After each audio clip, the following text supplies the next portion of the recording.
لباس لکم وانتم لباس لہن، تم ان کے لیے لباس ہو اور وہ تمہارے لیے لباس۔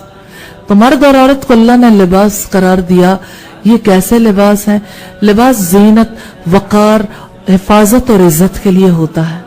اس رشتے میں بھی ایک دوسرے کے رازوں کی حفاظت ہونی چاہیے۔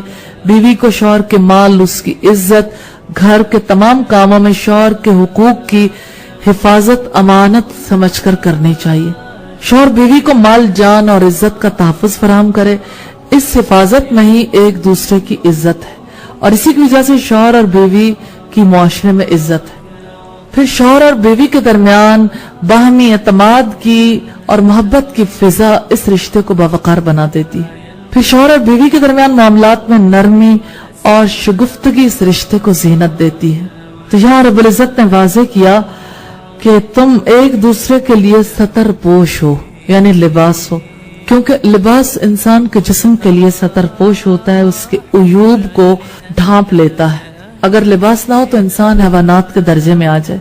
اسی طرح سے شوہر اور بیوی ایک دوسرے کے جنسی جذبات اور داعیات کے لیے پردہ فراہم کرتے ہیں۔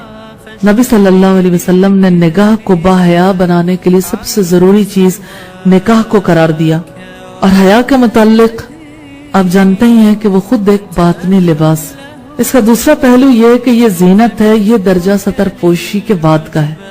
انسان لباس کے ذریعے آرائش، حسن، جمال، تہذیب اور سلیقے سے اپنے آپ کو آراستہ کرتا ہے۔ یہی چیز بلندتر درجے میں عورت کو مرد سے اور مرد کو عورت سے حاصل ہوتی ہے۔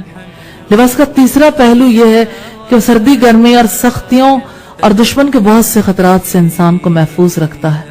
اسی لیے اللہ تعالیٰ نے فرمایا ہم نے اسے ایسے لباسوں کی صنعت سکھائی جو تمہیں حملے سے محفوظ رکھیں۔ یہاں دونوں کے لیے ایک ہی لفظ استعمال کیا گیا کہ وہ عورتیں تمہارے لیے لباس ہیں اور تم ان عورتوں کے لیے لباس ہو۔